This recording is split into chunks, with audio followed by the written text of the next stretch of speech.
नमस्ते दोस्तों, मैं हूं आपके एस्ट्रो फ्रेंड मुदिता राज। तो चलिए आज हम लोग बात करते हैं सैटर्न की 10वीं दृष्टि के ऊपर। इससे पहले वाली वीडियो में हम लोगों ने बात करी थी सैटर्न की तीसरी दृष्टि, और अब हम लोग इस वीडियो में डिस्कस करेंगे कि सैटर्न की 10वीं दृष्टि जो है वो किस तरीके से जो है काम करती है। तो देखिए, सबसे पहले हम सब जानते हैं कि सैटर्न जो है वो कर्मों को रूल करते हैं, वो दंडाधिपति हैं। मतलब वो कर्मों के अनुसार किसी भी जातक को अच्छा या बुरा फल देते हैं। आप देखिए कि सैटर्न जो है वो कालपुरुष कुंडली में 10वें और 11वें घर के लॉर्ड बनते हैं। और 10वीं राशि क्या है? 10वीं राशि आकाश तत्व की राशि है। सैटर्न जो है, क्योंकि वो 10th हाउस जो है उसके लॉर्ड हैं, तो आप देखिए कि कर्म जो है वो भी शनिदेव के हाथ में है, और कर्म से मिलने वाला जो लाभ है, माने 11वां घर एक्वेरियस, वो भी शनिदेव जो है उनके आधिपत्य में आता है। तो अब आप देखिए कि शनि से 10वीं जो उनकी दृष्टि होती है, मेरे हिसाब से मैं उसको बोलूँगी कि ये आपको संघर्ष के बाद बहुत अच्छे रिजल्ट देती है।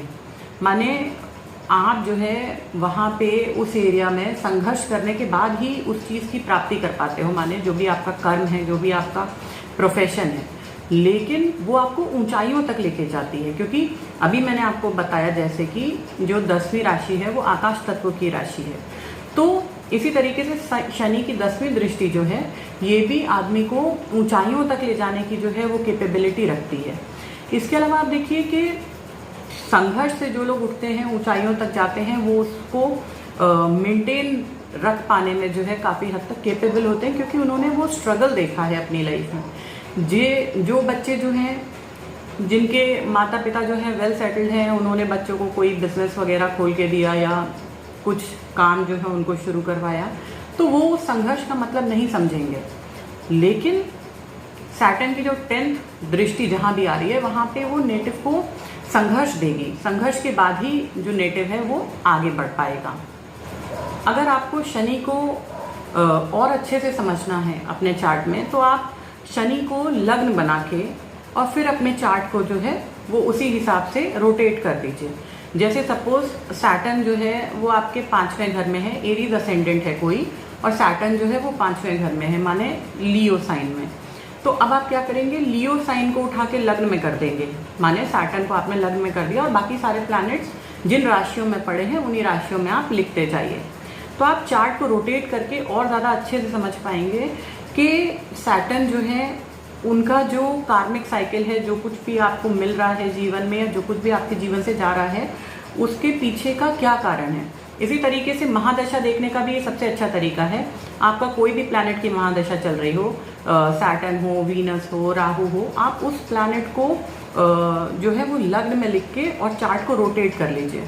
जब चार्ट आप रोटेट कर लेंगे तो आपको समझ में आ जाएगा कि सपोज जो है आपका सैटर्न की महादशा चल रही है, आपने सैटर्न को लग्न में रखा।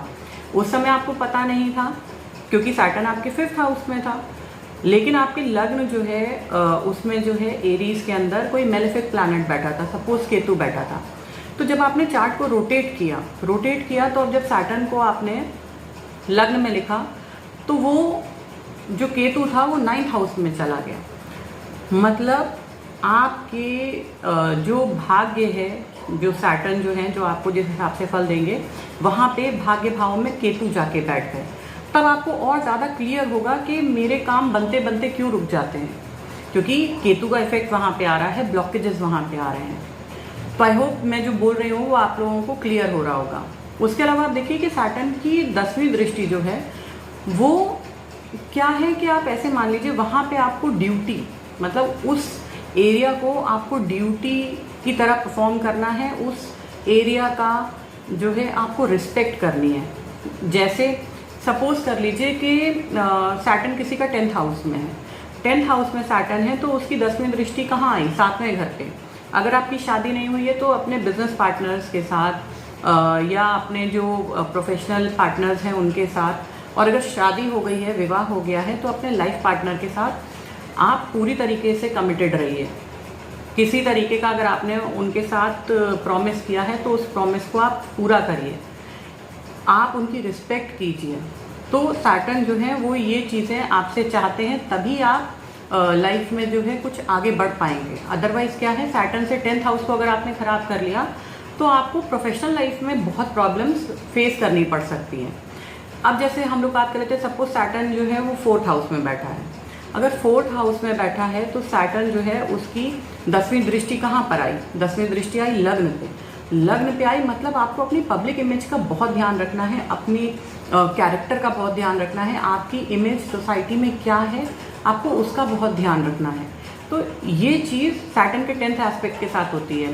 सैटर्न का 3rd एस्पेक्ट बहुत कार्मिक होता है, बहुत ज़्यादा संघर्ष देता है, लेकिन सैटर्न का जो 10th एस्पेक्ट है वो आपको संघर्ष के बाद उत्थान देता है, मतलब आपको उठाता है आपके लिए। मतलब आपने ऐसा सोचा भी नहीं होगा। देखिए सैटर्न जब देने पे आते हैं तो वो आदमी को इतना देते हैं कि आदमी की पहुंच से बाहर हो जाता है।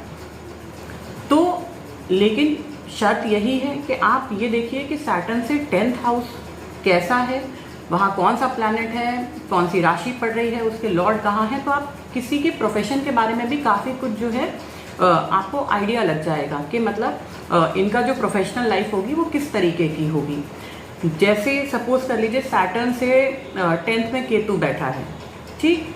सैटर्न से 10th में अगर केतु बैठा है तो आप ये मान के चलिए या तो हो सकता है वो नेटिव जो है अकल्ट या रिसर्च की तरफ बहुत अट्रैक्टेड हो, PhD या MPhil या इस तरीके की डिग्रीज जो हैं वो उसमें वो इंटरेस्टेड हो, या डिटेक्टिव के काम में, इंटेलिजेंस ब्यूरो में, रॉ में हो सकता है, IB में हो सकता है, या ऐसी कोई भी डिपार्टमेंट में हो सकता है जहाँ चीज़ों को गोपनीय रखा जाता है।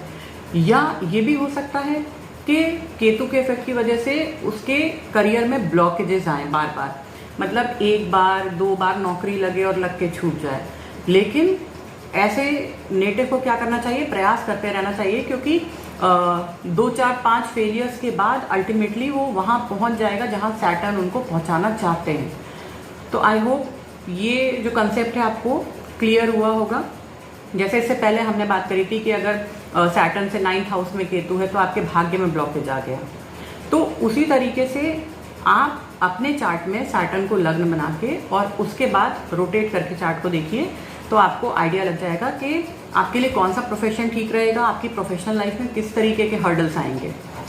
एक चीज़ आपको और ध्यान देनी है कि सैटर्न से जो भी आपका 10th हाउस बनता है उस पर्टिकुलर साइन को आप पिक करेंगे, उस साइन से रिलेटेड या उस प्लैनेट से रिलेटेड जो भी आपकी रिलेटिव्स बनते हैं उनके प्रति आपकी विशेष ड्यूटी है, वो आपकी जिम्मेदारी है, क्योंकि सैटर्न रिस्पॉन्सिबिलिटी और जिम्मेदारियों का कारक है।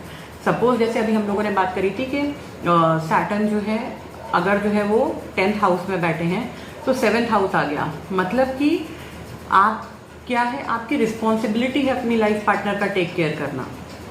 सपोज सैटर्न जो है वो 7th हाउस में बैठा है और 4th हाउस को देख रहा है, एस्पेक्ट कर रहा है अपनी 10वीं दृष्टि से, तो आपकी मदर आपकी जिम्मेदारी है।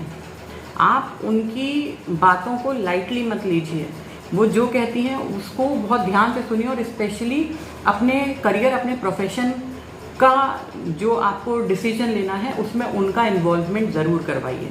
अगर कैंसर राशि आती है या 4th हाउस आता है तो अपनी मदर को इन्वॉल्व कीजिए, या चंद्रमा आता है सैटर्न से 10वीं दृष्टि चंद्रमा पे आ रही है तो अपनी मदर से बात कीजिए कि मेरे वर्क प्लेस में मुझे ये प्रॉब्लम है और मैं ये डिसीजन लेना चाहता हूँ। तो उनका ओपिनियन ज़रूर लीजिए। आप ये समझ लीजिए इनडायरेक्टली वो मीडिएटर का काम कर रही हैं सैटर्न और आपके बीच में। तो इस चीज़ का आप ध्यान रखिए। अदरवाइज सैटर्न की 10वीं दृष्टि उसे मैं ख़राब नहीं मानती, हाँ ये संघर्ष देता है, लेकिन संघर्ष के बाद अल्टीमेटली आपको उसके रिजल्ट दिखते हैं। बस कारण मतलब अंतर यही है कि सैटर्न के रिजल्ट जो है वो आपको थोड़ा लेट इन योर लाइफ दिखते हैं, मतलब 35, 37, 38 के अराउंड आके आपको वो रिजल्ट बहुत ही विजिबल हो जाते हैं। तो आई होप मेरा ये वीडियो आपको अच्छा लगा होगा। हम लोग जल्दी ही मिलेंगे अगली वीडियो के साथ। तब तक आप लोग इसी तरीके से मेरे चैनल को लाइक कीजिए, मेरे वीडियोस को लाइक कीजिए और सब्सक्राइब कीजिए। धन्यवाद।